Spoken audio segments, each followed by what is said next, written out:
Abdullah Najjar is the assistant imam and youth director of one of the most active masjids in America. Former. He's also a graduate student in law and religious studies and taught and mentored over 1,000 students from around the world.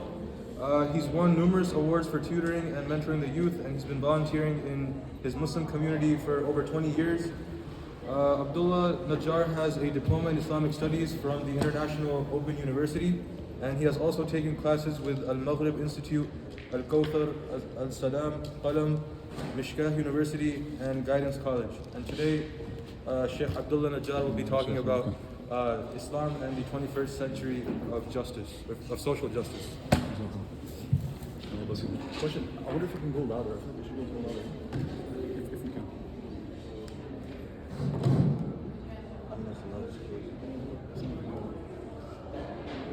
I've dealt with some of these before. I feel like there's the way setting it goes louder.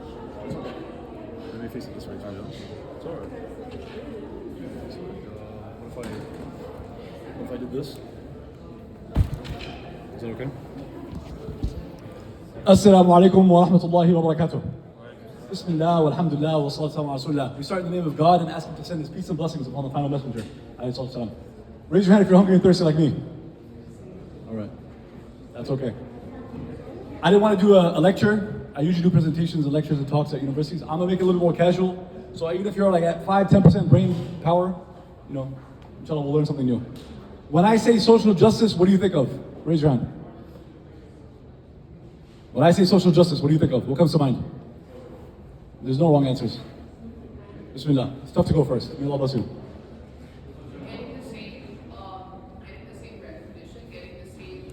Getting the same recognition. Getting the same kind of treatment.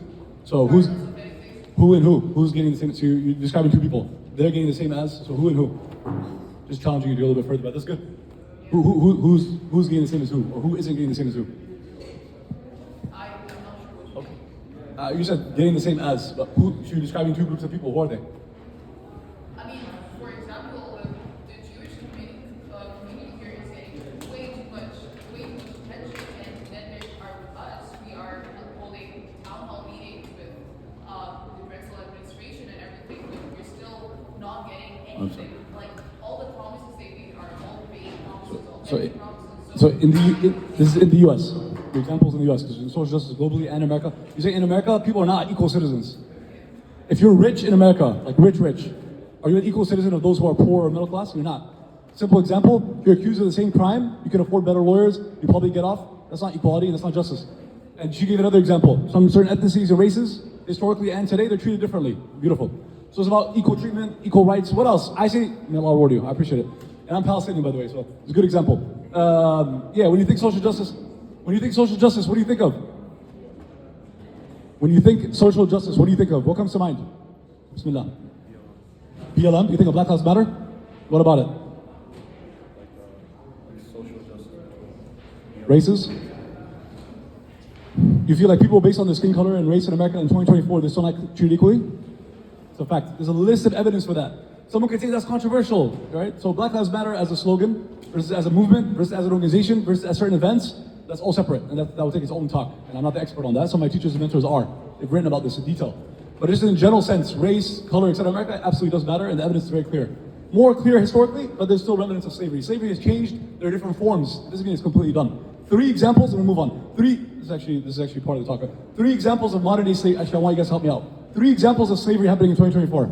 Because I think you would agree, chattel slavery, like you're chained, you're whipped, etc. In America today, I haven't seen it. Inshallah, it doesn't exist at all. But there's 3 types, there's probably more. 3 types of slavery that exist currently today, 2024, in all the world. Let's say America. 3 types of modern day slavery. This is relevant. We're talking about social justice. 3 types of slavery that exist today in 2024. Prison system is one of the 3. Inshallah, may Allah reward you. That's awesome. Allah bless you. Very, very true.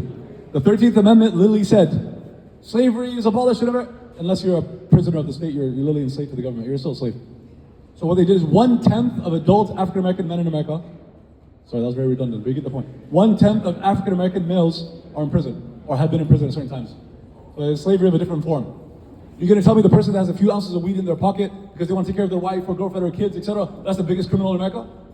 People invade entire countries and they get prizes. Like, come on now.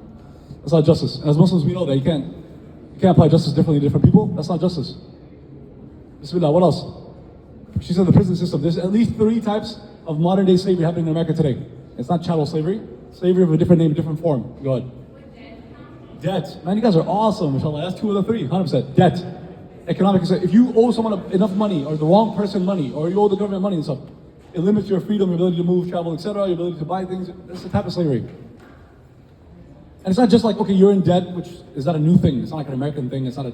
This debt has happened throughout history. It'll always be the case that some people are richer, some are poorer. We're not socialists, and it never really works. But there'll be rich and poor, and there'll be some that are indebted to others. They owe them a loan. The Sahaba gave loans and got debts. So it's not that in of itself, giving loans is like an evil, disgusting, unethical, unjust thing. No. But Islamically, there's rules about loans and debts. You being rich, just the fact that you sit at home and you give people loans and now they owe you more than you gave them. You're making money because you have money, and they're becoming poor. You're becoming richer just because you have money. They don't. That's riba. That's haram. But also, and then how you treat people that are indebted to you. There's levels to this. And then how about if you're actively, purposely trying to get people into debt, which all that exists in America. So 100%. You guys are fantastic. I'm very proud of you. There's a third one. Maybe it's a little bit harder to think of when you think of slavery, but think about it. You're enslaved if you are. Starts with an A. And it's way more common than these. Debt is very, very common. Prison is less common, although America has more people in prison than the rest of the world put together. But there's a third type of modern day slavery. Cyclical poverty, that's good. Let's get, so economic debt, and so, let's put that as one, like economic. The other one's you're in prison, it's different political. Third one is, it's more personal, psychological. Man, you guys are 3 for 3, you guys are awesome, inshallah. If you're addicted, it's a type of slavery. And what about if you're in a society that purposely wants you to be addicted to multiple things? And there's money behind it, and there's... Everyone's with me? Good? Makes sense? All right. 3 types of bodily slavery. We'll continue. Okay, I don't want to focus on the negative today. I want to focus on the positive. We don't even have that much more time. So I'll say this. Are there examples in modern times, are there examples in America of how to free yourself from these different types of slavery? Or how to free a whole community? Or how to fight for justice in a way that actually works, not just slogans and words. And I'm not saying words and slogans aren't, words are powerful, but not just saying I'm oppressed or saying we want to change it or wishing that it changed. But do we have examples? Because if we didn't, we would still want, like having a burning desire for justice, whether you're able to or not realize it, it's natural and it's beautiful and it's a good thing, and Muslims we support it. But do we have examples? Has Allah given us examples in the last few hundred years? Modern world history, with all the injustices, and all the corrupt and oppressive governments, all the nonsense. I have to go down the list. The Uyghur and Kashmir and Rohingya and Palestine and Yemen and Syria and Iraq and Afghanistan.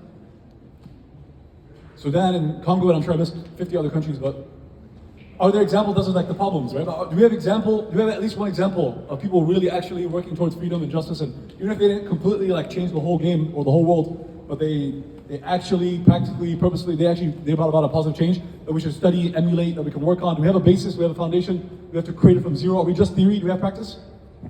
Come on, you guys are in Philly. It should be very obvious. What do you think I'm referring to? In modern times, it's from Allah, and there's a group of people that, to a good extent, and not completely, fought against a number of forms, all the types of slavery and the types of injustice, they fought against it. They have models of how things work, and we can learn from them. Muslims, more specifically, they are Muslims. They're Muslims and non-Muslims, but more specifically, not exactly. Oh, yes, that's not incorrect though, yes. I'm referring to a racial group. Yeah, the African-American community, I was about to say African-American community in America, that's redundant. The African-American community, and specifically African-American imams and African-American communities, have, I humbly believe, and that's my thesis for you today, and I'm sure it's not the first time you hear it, well, we can definitely have a Q&A and go, and I don't mind going into detail. I've studied this since I was a kid. Clearly, I'm not from that community, but that also makes it new, interesting, exciting, different. I studied it from the outside. Some of my favorite teachers and mentors have been African-American, and I've lived in cities like Houston, and I've also visited other cities like Atlanta and so on. And I've seen, and Philly, I've only been here once, 2019. It was for a documentary about the fact that 1619, 2019, 400 plus years of slavery and post-slavery, and that number of interesting people had great conversations. But who can give me, should we jump into Q&A, or you guys want, what time is it? My phone is recording. Time check. Huh? Do we have what time is it for? Because there's so much, I can easily talk about this stuff for hours. 7:07? Okay. I mean, that's not that much time, but... Yeah. Okay, no, this is good. Bismillah. What, okay, this is the question I want to ask. I like the interactivity. You guys have been doing great so far. Give me some practical examples of something that we learned maybe in our history, like the African American community did X or did Y, or Muslims stand for, African American Muslims did, that if you're like me, Arab, Pakistani, Indian, Indonesian, Nigerian, etc., your family or you immigrated to America, you're not from that community, you're not indigenous or African American, which is probably the majority of you, Tell me something that you can learn from that community, something that, and it's still relevant to 2024. and something that maybe we're lacking in our community, something we can learn from. Let's get into it. Be direct, and it's okay if it's controversial. It's okay if it's tough to talk about. It's okay if you've never talked about this before. Let's do it. Give me an example. If you're like me and you're from a community that's not African American, what's something you really believe that our community, you as a person, your MSA, your community can learn from the successes of that community? Because we agreed, no one else gave me another community that's a better example of social justice. If there is, bring it out. We'll use them as a model. But I do believe that's the best. Bismillah. Okay, sit-ins. Can you give me a sentence? Like add a little bit more. So in the civil rights movement, A little bit louder? Well, I'll repeat it. That's a good one. so in previous social justice movements, people used to sit in, and that was their way to peacefully protest something they didn't agree with. It could be like a restaurant downtown that says, no black people, da, da, da, and then like throw spaghetti in your face and stuff like that. I'm agreeing. Yeah, I didn't mean to make it negative. I'm saying like that was the picture I had, the spaghetti in the face, which is disgusting and embarrassing. So Muhammad Ali himself was an Olympic. You guys probably seen that clip. It was viral, but he won the Olympics to represent America globally. He was like I think in Rome, in Italy, and he's youngest ever boxer, 19 years old, gold, whatever. Stands for the flag, and he comes back and he wants to eat in Louisville, Kentucky. With all due respect, like the states in America are not all at the same level. Like some states are way more powerful, way more recognized, have a lot more going on. Kentucky is not the most famous state in America. Louisville, Kentucky. He's bigger than Kentucky, let alone Louisville, especially now with everything he did in his life. And that restaurant in Louisville, Kentucky wouldn't serve him steak after he won, like, bro. And that wasn't like 400. This was back in the day. It's not like 1,000 years ago. It's not like between Jesus and Muhammad Sallallahu Alaihi Wasallam's time. It's not like the Romans and it's not even the colonies. This is like there's people alive that were alive at that time. There are people still alive now. Their grandparents and great grandparents. So my teachers and mentors were alive during the 60s and 70s. So it wasn't like so long ago. Don't let people tell you this was ages ago. It's worth studying because the remnants are still there today. If you're interested in that topic, Google 1619. There's 100 pages on it. It's really well done. But you guys brought up a number of good points. What else? Sit-ins is one example. It's good. It wasn't on my list. I protest. It's an example of a protest. I had 15 points, which don't worry, I'm not going to go through all of them right now. I can send you links. I can give you an article, inshallah, to read that I've yet to publish. That I need to publish. I procrastinate, just like you guys in college. I still procrastinate. I'm 30, but yeah, I should have been on that. What else? Sit-ins. Give me another example of something that you think Arab, Indian, Pakistan, etc. we're kind of struggling with. We don't do it at all. We need to do more of it. And it's like, we've already seen it like in front of us. It's not just theory, it's practice. We've seen it happen, it's successful, it works. With the African community boycott, tell me a little bit more. I guess I want sentences, not words. Or if you say a word, I'm gonna ask you for more. Give me more. Good, I agree 100%. It's on our list of 15 things. What else? Boycotting Starbucks. Oh, and I forgot to mention sit-ins. Did you guys see people sit in like Turkey and Malaysia and these other countries? Like they'll go to Starbucks, I forgot about that. They go there, they'll fill up the whole place and they'll just sit and no one orders anything. You guys saw that, right? This is like, I don't know if it's still going, but I saw like 2 months ago or 3 months ago, like earlier on. That was good, I saw the pictures, I was like laughing and crying at the same time. But Starbucks, what do you think, it works?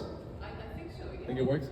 This is what I think. I have seen evidence, like people have posted, like that's not, boycotting is not my, I do talk about it all the time, but it's not my area where like I spend my time researching that, because there's so many things to research, I can't be an expert on everything. So it's not my area. I know people that are more knowledgeable, but I've seen people show evidence that it works, right? But this is my thing.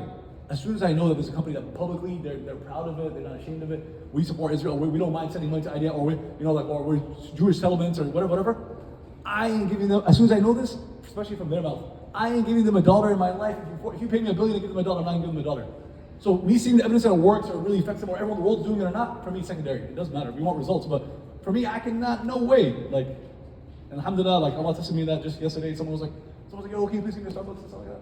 And like someone I care about, and I was like. Anywhere else, I'm not doing Starbucks. It's like, oh, man, you're always so much. It's like social pressure, peer pressure. But anyways, yeah, I didn't do it. And they're like giving me attitudes. So I'm like, man, there's no way. But I made a list. If you ever see it, if you go scroll back a little bit on my Instagram, I came up with, I'm not an expert, but I came up with a list of 10 companies. I put the Uyghur list. You guys know about the Uyghur Muslims in China. If you Google that, there's 83 companies. Basically slave labor. They're forced into these concentration camps. Everything's happened to them. They've been raped, abused, kidnapped, assaulted, everything. And they're working for free for these companies. If you're wondering why this was successful, it's part of it. And unfortunately, you go to the mall, like King of Prussia Mall, you go to Galleria Mall, there's some of the biggest companies you see everywhere. 83 companies, including your favorites, yeah? Including I think Calvin Klein's on there, I think Gap and Mitsubishi, and Google it. Nike, Adidas, which is like my entire closet growing up. Alhamdulillah. So Allah tested me with that. I took some of those from that list, and then some of the ones from BDS, which are like hundreds of companies for Israel. I put together 10 of them that we should try our best to boycott. And it's Amazon, Disney, Puma, Nike, Adidas. If you're a guy thinking, well, where am I going to get my athletic stuff? You got Reebok, Under Armour, and we need to be supporting, we're creating our own. My friend in New Jersey created Athletic Wear recently, shoe company. Don't come up to me and tell me like Nike looks better or feels better. You don't get it. Like that's irrelevant to me. I don't care. If they look ugly, which I don't think they do, And if they don't feel the best, I'm not touching Nike Adidas. As soon as I found out 3 years ago, the Uyghur Muslims, I'm like, dang, that's my closet. Half Nike, half Adidas. I played 10 different sports growing up. I wasn't good at any of them. I played 10 different sports in school. My energy, I had to play sports, kept me out of trouble. I never had a girlfriend, never drank, never smoked. I played all these sports. My closet was half Nike, half Adidas. As soon as I found out these were top of the Uyghur list, I ain't touching them for the rest of my life. Not giving them $1. But anyways, yeah, Nike, Adidas, Puma, Disney, HP, Amazon, you can find it on my list. I'm missing some. Starbucks, what is that? Is that 8? I'm missing a couple of them. I'm fasting. It'll come back to me. You'll find it. L'Oreal is on my list. How'd you know, man? How'd you know it's on my list? I created this 10 list. How'd you know? Yeah, and I'm missing one more then, right? You can find it. You just go back. Boycotting. What else? Okay, cool. You guys got two great examples that I went off of. Give me more. I came up with a list of 15 things you can do. You care about change. You want to do something meaningful. These are things that work, and I have evidence that it works. I need to publish that article.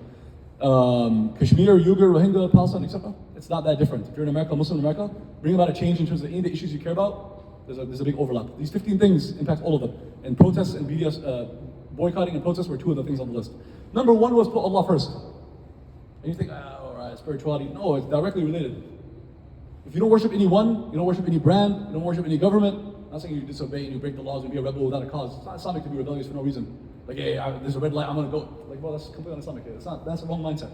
But you don't worship any government, you don't worship any organization. You go to this university, you're respectful to your professors. You don't worship the administration. You don't need their approval. Them giving you a degree doesn't mean now you're a good person. And if they decide not to give you the degree because you went to a protest, now you're a bad person. If you believe that you have a problem in your belief in Allah, like it's Allah above everything else. Be respectful, be polite. You don't let anyone mess with you. So we don't worship governments, we don't worship companies, we don't even worship our parents. And after Allah's messenger, the Prophet has passed away, our parents are the top of the top. Did you know that anything less than 110% good treatment to your parents is a major sin? I'm gonna repeat it 2 more times. Anything less than 100% good treatment with your parents. If you're 99% good to them, which means no one else in your generation is doing that. We're all bad. We curse at them, we insult them, we throw things, we argue with them, we yell, we make noises, we never listen to them ever. When we agree with them, we disagree. When we disagree, we disagree. That's the culture we grew up in, right? If you're 99% good to your parents, that's a major sin, not a minor sin. If you're anything less than 100% good treatment to your parents, that's a major sin, not a minor sin. But we don't worship them. What do I mean? You don't have to blindly follow. What if they're wrong? What if they say, yo, I like Starbucks, like your mom has a thing where she likes to drink Starbucks, and you don't do it and she gets upset? It's okay, you don't worship her. You know? I don't know if that was the best example, but we don't worship anyone or anything. We worship Allah alone. We love Allah more than we love anyone or anything else. We fear Allah, we don't fear anyone or anything else. We put our hope and trust in Allah, not in anyone or anything else. That's number one, and that will help, and it's all related. I have boycotting and protesting. I have posting online. Give me proof that posting online actually works. I should have done that for every point, but we're running out of time. Proof that posting on social media, now no doubt, even if I told you it doesn't work, or even if it doesn't work, so like you're gonna feel an emotion, you're gonna post online, it's a natural thing, and we want to see more of it. But give me proof that it does actually make a change. I can give you proof. I want to hear. Give me proof that it matters. 100%. Spreads awareness. And sparks discussion. Excellent. 2 great examples of what it does. Give me proof that it works, so that it does do those things, for example. This is great. But my question was, give me proof that it works. That's what it does. Give me proof that it works. People start GoFundMe's and spread them all through. Okay, that's good. That's concrete. Yeah, I had one. Okay, that's good. Yeah, 100%. And I'm involved in. I work with influencers. You probably see on my Instagram. And right now for HCI Canada, which is one of the organizations we're working with for Gaza, they give money and food to Gaza. We're hoping to raise millions throughout Ramadan, and we raise money for the earthquake in Syria, a number of other charities. Social media works with raising money. I agree. The example I was thinking of. Okay, go ahead. On TikTok, there is so much support that they're trying to ban it. On TikTok, there's so much support that they're trying to ban what? Accounts, hashtags, TikTok in general. Yeah. Wow. So 100% works. Another example, I have a different one, which is nice. That means these are all, if you're like on the fence, does it really matter if I post or not? You're giving clear, these are concrete examples of what it does and how it works. It helps raise the voices of those and Beautiful. just in general keeps it in. 100%. All these are excellent points. Guess what? I went to DC, how much has it been now, like 2-3 months ago? They went twice. 300,000 people, 400,000. I went to the first one, I couldn't go to the second one. So it's like, I guess it's been 2-3 months now, time flies. I went to DC, it was 300,000. No doubt there's plenty of Palestinians there. Plenty of Pakistani, Indian, Kashmir, etc.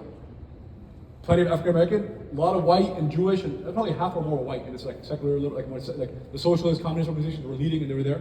But there was no group, but I'm sure there was Christian groups that went. There was Jewish groups that went. I'm sure they were everything, Orthodox and Reformed and modern, etc. Probably more Reformed than like Jewish Voice for Peace. America was there. Question: which mainstream news was telling people to go to the protest? Fox, CNN, BBC, MSNBC? None of them. Which of them was telling them to go to the protest? So how did 300,000 of them, the majority of them are not Muslim? From what I see a crowd of white. I'm sure some of them are Muslim. The majority are probably not Muslim. And definitely the majority are not Palestinian, because I can tell who's Palestinian, but the majority are not Palestinian. The Palestinians in America are about 100,000. Someone Google that? I feel like that seems small. Is it bigger than that? I think it's closer to 125,000 to 200,000. Yeah, okay, so I was complete off. Sorry, let's say 150,000. There's 300,000 people there. So if every Palestinian in America, which of course they don't, they can't all go, they all went to the protest. You get my point? That was the example I had. These are all good examples. Concrete example that social media, where did they find out about the protest? Social media, everyone's following? So don't tell me social media doesn't work. Don't tell me lobbying doesn't work. There's another one list. Protests and BDS, it works. If you Google, you'll find examples of boycotting and the economics and finances behind it. It's not my specialty. What's that? Raise your hand if you know what lobbying is. Lobbying Congress. Raise your hand if it's okay if you've never done it, but you know what it is? Most of you don't know lobbying. I'm going too fast, yeah? I get excited. I'm speaking at 400 miles per hour, yeah? I apologize. I just got off the plane too. And fasting, which I can break my fast. I'm traveling, but I'm like, is the flour good?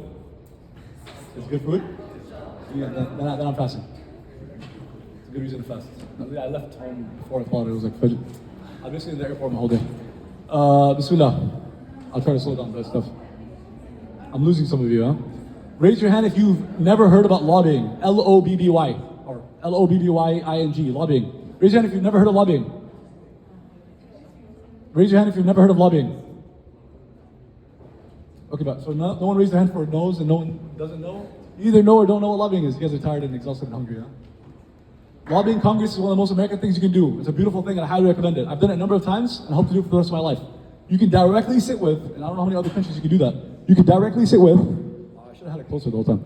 You could directly sit with your congressmen, senators, etc., or someone who works right below them, like part of their team, which is still cool. But sometimes you meet with them in DC or in the capital of your state, but we did both. I did Austin, Houston, DC. You can meet with them directly and you can talk to them about the things you care about. It's about the Uyghur and student loan debt, it's about food deserts and Kashmir. It doesn't have to be Islamic, quote unquote, or Muslim issues. Really, these are all Islamic issues. Like homelessness in America is an Islamic issue. But anyways, you get the point. You can talk to them about this. No, they're not gonna listen to me. You're gonna not talk to them? You have an opportunity. Like most people around the world can't do that. You're a US citizen, you can go speak to your congressmen, senators. Let's say this few years you're in college, you can't take a week off or it's like 3 days. But one day you're successful and you have a good amount of money, you're working at your job and you're in your 30s and stuff, and you know that the community of Philadelphia is gonna go to DC. Maybe go with them. It doesn't work as in what? As in not every time we speak to a congressman, they change their mind on every policy? Come on, be realistic. Of course they're not gonna change like that.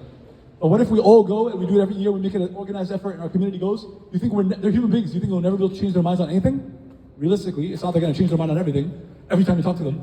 Obviously, they're hearing people of all sides, and they're obviously not gonna never listen to you ever, like what? So it means there's an impact. And if I had more time, I can give you stories of the conversations I've had with them and the things that I've opened their minds to and the kind of times where they pushed back and the times that they were accepting. And they're human beings, yeah, you can definitely make an impact. And I was brand new to it. I'm more experienced now and I hope to do for the rest of my life because it's something you gotta build up those skills, right? You definitely take some confidence to sit with a congressman. I sat with a congressman I sat with him in 2016 Trump became president. I sat with him in 2017 Trump became president. I sat with him in 2016. I didn't know Trump was gonna be president. But the Congress people, they knew that that's their guy. So it was that mindset. It was in Texas. This guy's an elderly, white, conservative Christian. Again, I have nothing against any of these categories.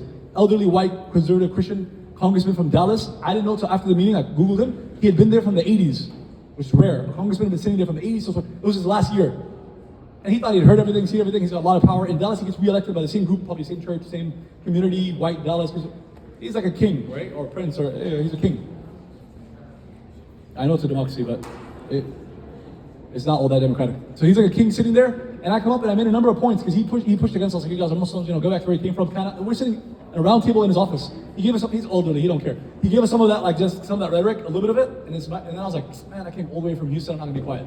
So I said, sir, if I may, politely, respectfully, but I strongly refuted all the couple points he had made, and he just kind of threw out there. I responded to all that, and he looked at me, and his jaw was like, I swear it happened. I'm so happy it happened. And so Allah, he guided me, but his jaw fell, and he's not gonna do that. Like he's not gonna act. You don't act. You can act extra confident. You don't act extra. He's an elderly. We're in his office. And then he started like muttering, like, and then he's like, and then we're taking a picture with him and like smiling and stuff and leaving. And he's like, we need more people like you guys or something like that. I think he was thinking about it soon after, for a while afterwards, inshallah. But regardless of what happens, that's the result. It's irrelevant, the result. I've spoken to about 50 politicians so far in my life. I'm 30. I've spoken to about 50. I hope Allah allows me to speak to thousands more. From them, I'm sure one or two conversations makes a difference. And guess what? There's only a few hundred politicians in America. There's actually 10,000 people work for the government, but congressmen, senators, presidents, etc., it's only a few hundred total. 100 senators and a couple hundred congressmen. It's a few hundred. Each of them, most of them, have more power than most heads of most countries. And you have an opportunity to sit in their office and speak to them. I don't understand how you would not try to take that advantage.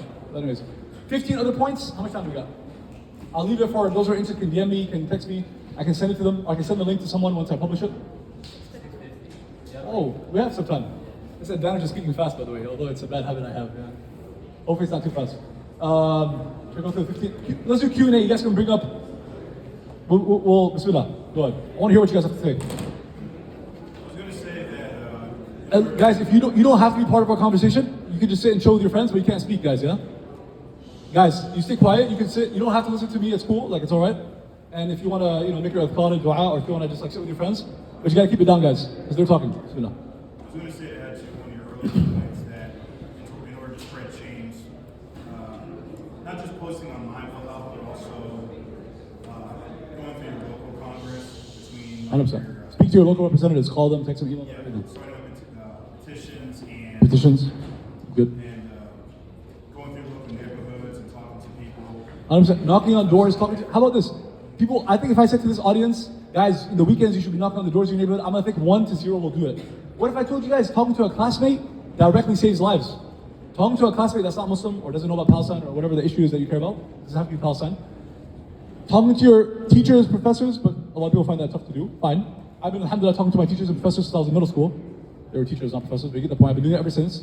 Some of them gave me grades I know I didn't deserve. It's okay, I accept that, I take that to the chin and move on. Plenty of them were like impressed and gave me awards. I don't care, it's not gonna, the awards will help me in the grave. But I know that had some impact, or I tried to. But let's say you can't talk to your teachers and professors, and you can't go talk to strangers, like knock on doors in your neighborhood. And you don't post online because you feel like, well, some troll's gonna message you and it hurts your feelings. I get it, we don't have this. Not everyone has my personality. The Sahaba had completely different personalities, it's okay. But what if I tell you to talk to your classmates and people on campus? It's easy, they're your peers, if someone doesn't like you, go find another friend, like thousands of people. You don't have to like you, you don't have to agree, one conversation, smile, move on. You're directly saving lives, who can tell me how? Or you can be saving lives just by talking to a classmate. How? I'm not trying to exaggerate, not trying to be dramatic. You can save lives around the country and around the world by talking to your classmates and co-workers and neighbors and friends. How? How so? Sounds cliche, right? Save lives by talking to a conversation can change. Sounds like a TED Talk, kind of like a hippie liberal kind of blurb type of what. You get my point? A headline? But actually it's true. How can you have a conversation that saves a life? How? And not like, don't give me a far-fetched example, like it actually does, like directly and regularly and consistently. Realistically, it will. How can having a conversation save a life? Okay, that sounds like, I'm not talking about suicide. I'm not talking about like helping someone with events. It's not like that. We're talking about politics and change. How does having a conversation, how can it change a life? Save a life? It's not that tough. Someone should get it. You're talking to someone, should I just say it? You're talking to someone in college. I was going to say, if you start talking about Palestine and they start to hear about Palestine and they're going to start thinking about Palestine and then they might start sending money to Palestine and it starts like changing. Perfect. Yeah, you said send money, which is not what I was thinking, but that too. You guys heard her? Or was it, she said you speak to someone at your campus who becomes aware about Palestine or whatever issue it is you care about. Tell someone else, and eventually some people are sending money to Gaza or so on. Beautiful. I was thinking the people you talk to on campus are future voters.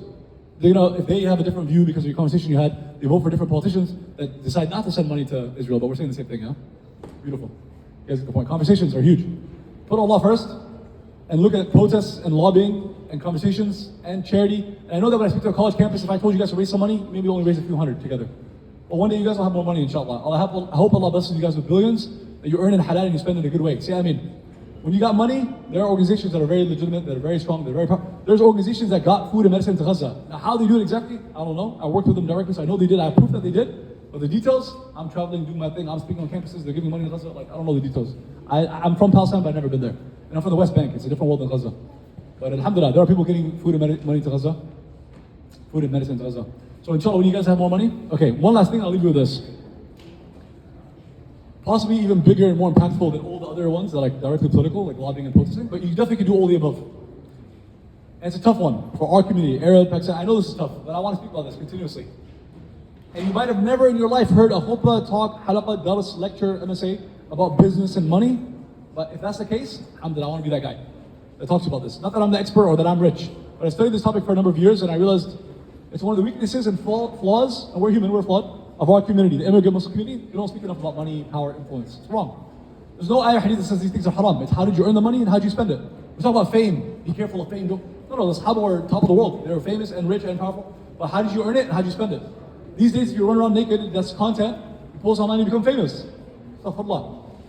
You're famous, you post some decent, good content, you're famous, and then you use it to promote something that's haram. Astaghfirullah. But is money and fame in and of itself wrong? No. You care about what's going on around the world, and you don't think that we need to gain some money and power and fame, so hopefully we can change the way things are. But we want to oppress others, whether they're non-Muslim, whether they're this, whether they're that. We want to oppress them when we have the power. But they're oppressing us with the power. That was the situation of the Sahaba. They were not in power for most of the time, and Allah changed it up, obviously because of their hard work. Allah changes things when you change yourself. I want to talk about business and entrepreneurship real quick, and I know some of you are tired and exhausted, I get it.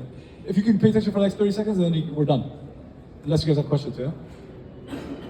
The majority of you will, and it's natural, and it's halal, and it's okay, and it's understandable, it's fine, will end up graduating working for a company, working for a business, working for someone else. Nothing wrong with it, I'm not trying to shame you, but I highly, and I want to speak about this until I die, inshallah. I highly encourage you to at least take a second, take a day, 30 minutes, and 1 hour right now. Just consider, is it possible that I can one day start a business? It's hard, it's difficult, it's challenging, it's complicated in some ways, but it's doable. 2% of Americans are employers, 98% are employees or unemployed trying to get employed. So the vast majority are not. And it'll never change. It'll never be in the Muslim community where it will be like 30% are employed. Allah creates people a different way. And it's a very tough process. Some people can't afford to take that plot. They can't afford to spend a few years trying to make a business work, and it does or doesn't work. They can't afford to do that, time or money-wise. I get it. But what if you were like me? Even if it's only a couple of you, even if it's one of you, it could be the next Amazon, Facebook, Mark. It could be the next Mark Zuckerberg, it could be the next Elon Musk. That could be cliched, and obviously these guys are not our best examples, but it's possible that you're like me, and no, I'm not like these guys, hope to maybe one day. Maybe you're like me where your parents are okay. My parents are not top of America, they don't own the land across Texas, no. But they're like in the suburbs with a nice house after working for decades. And I know that's not the story for everyone in America, not everybody, some people work for generations, got no money, I get it. But I'm saying, if you're like me, where your parents, immigrated here, worked hard, etc., they have a nice house in the suburb, they're comfortable, they don't need you financially, and you're generally healthy, young, strong, good, you got top education in the world, and maybe you graduate your bachelor's or doing your bachelor's, or a few years later you decide, I want to try to start a business. If it doesn't work out and I spend a few years, it might be painful and I lose some time and I maybe lost some money, but I'll be okay. If that was you, that was me. You should consider it. And message me and I can help you with it. And I can connect you to other people that are further along than I am. 3.5 years ago, I was 27, I decided I'm gonna start my own business. For a number of reasons. I think it fits my personality. I hate all that's going on around the world, it disgusts me. And I was 27, it was COVID, I had more free time, I'm on my phone, people making money online, let me try to figure it out. And alhamdulillah, it took 3 years, I'm gonna give you like a false, and the next day I made $1 million, and every year in my bank account, while I'm talking to you, my money's going up. Like, I'm not gonna come up with some scam some fake promises and all that. What happened was the next 3 years, I put in hours every day, and I made almost $0. A few hundred, a check came in for 200, another check came in for a couple hundred. It's not zero, but it's close to zero. It's not enough to really like set me up for life, So let's say zero. First 3 years, and that's a lot of time, because I was putting in hours every day. And it's stressful hours, so I'm trying to figure out, now it's just like, 3 years of college is like, what you gotta do. There's a class, there's a project, there's assignments, there's a syllabus, there's a deadline, there's a schedule. It's stressful, but it's like, you don't gotta like recreate the wheel. A business, unless you have a mentor and coach, and I didn't have that directly, I like trying to figure out what type of business and how to make it work, and what about when my parents find out that it was stressful, and then how long is it gonna take? And you don't know it's gonna be 3 years. 3 years sounds short, but I didn't know, it could've been 5, it could've been never. I could've had to decide like, okay, I have to go back to school, I've been in school my whole life, so. But 3 years, and then this last 6 months, so 3.5 years ago, last few months, alhamdulillah, the money's coming in. It's not $1 million, but it's coming in steadily, and every check is a little bigger than the one before. So do I know the future? No, but it looks like inshallah it's gonna be good. But it was painful, stressful, frustrating, and I'm 30. It's not ideal. Everyone wants to make $1 million by 20, yes or no?